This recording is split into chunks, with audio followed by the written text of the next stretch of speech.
Sympathy for Lady Vengeance is the final chapter in one of the best trilogies ever to created. It's my favourite personal trilogy ever.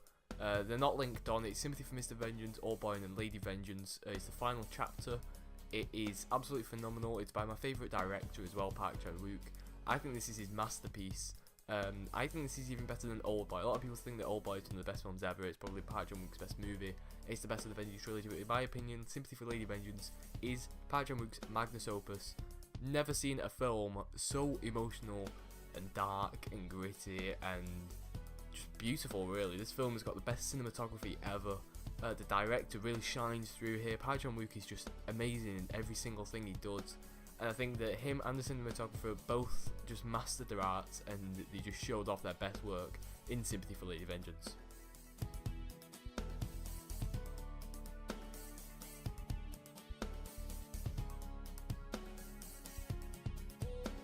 That's not how I originally felt about the movie. I watched this movie about a few months ago, and I was moderately disappointed due to how much I was just hyping it up. I thought it was going to be the greatest movie ever, and watching it then, it just wasn't. I came away from the movie feeling confused and unfulfilled. It felt as if like the story was really weird in terms of the pacing, because it kept jumping back and forth, and some movies benefit from that, but at the time I thought Sympathy for Lady Vengeance would have been better if it was like kind of a conventional linear plot. And the final 30 minutes were the only thing that really had any relevance to the story. That's kind of how I felt when I first watched the movie, and I didn't really go back to it. I watched Old Boy a few more times, and Sympathy for Mr. Vengeance was still my favourite one. And then I watched Lady Vengeance again a few weeks ago, and my mind completely changed. This movie is absolutely phenomenal. The character herself is one of the coolest and most fleshed out characters ever written, and the actress portrayed her perfectly. Charlize Theron has been cast as Lady Vengeance in the upcoming remake, and the news, I guess, is a bit controversial, considering the last Hollywood remake of a Park Chan-wook film went a bit, well, you know, Old Boy. But it doesn't help that this actress in this film is perfectly cast, just as charming Sequel as in the original Old Boy movie. Trying to cast another actress for a character that was already portrayed perfectly is really difficult, and it's a shame because Charlize Theron is a really great actress. Hopefully the remake won't suck, and I'm still really excited to see it, even with Hollywood's past attempts. Another thing that this movie kept consistent between the trilogies is the emotional impact. Sympathy for Mr. Vengeance is incredibly sad and upsetting, particularly in the third act, and Old Boy is incredibly emotional, seen right at the end when Odesu begs the antagonist for forgiveness.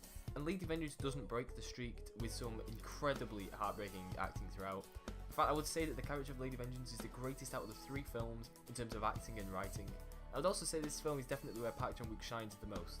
His films are amazing and his direction is fantastic. I've already said that he's probably my favourite director, alongside Tarantino and David Fincher. I also mentioned in the last review that the cinematography was amazing in Old Boy, but it was even better in this film. It's some of the best cinematography I've ever seen. Some of the shots were really beautiful and the snow worked so well with the atmosphere of the movie. Both Park Chan-wook and Ching Hoon-chung improved, which is difficult when they were both already amazing. This film contains some of the best scenes I've ever seen, like where the hired assassins meet Lady Vengeance in the alleyway, and the scene where the parents of the children are watching the videotapes. The second scene in particular was one of the most grueling, horrific things I've ever seen. The acting was phenomenal, the directing was brilliant, and the sound of the chair hitting the floor in that last tape, that was so blood-curdling and horrible. Lady Vengeance did a great job of showing that she was subtly upset too. Like, her hands were shaking when she was handling the tapes, but it wasn't an obvious, like, over-the-top thing. It was just enough to prove that Lee Young-ae is one of the best actresses going, and I'd love to see her in more films. A lot of the other actors from the previous two installments were in this film. The antagonist in Lady Vengeance is actually Dae-soo from Old Boy, and he also appeared in a film called I Saw the Devil, and he was so menacing in that film. It's great. It's not part of the trilogy, but it's kind of got the same vibes, so I would recommend watching that film too. But both main characters from Sympathy for Mr. Vengeance were in this film as well, but really different personalities. I think the director did this purposely to kind of remind that although he is using the same actors, they're definitely not the same characters.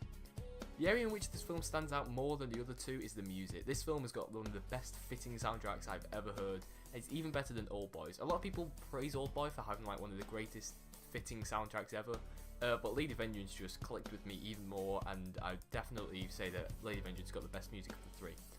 Some of my favourite scenes in this movie are the alley scene, which I've already mentioned, but also the morning after Lady Vengeance takes her boyfriend home to the apartment. Everything in that scene was just perfect. The lighting was spot on, the handheld camera work was amazing, the acting was yet again perfect, and the dialogue suited the characters exactly. The way Lady Vengeance manages to convey a dangerous threat while keeping a calm face was another work of brilliance from both the actress and the screenwriter. The scene where she holds the dog up to the gun was spectacular. It shows that Lady Vengeance has become merciless because of a crime that she didn't commit, and she's become the monster that she was falsely accused of. Another thing that is great about that scene is that the director purposely places us behind the gun so that we kind of see from her perspective. The fact that she seems to instantly regret her choice made it all the more impactful, and that scene was just amazing. Sympathy for Lady Vengeance was also the most surreal of the three and included some pretty weird scenes.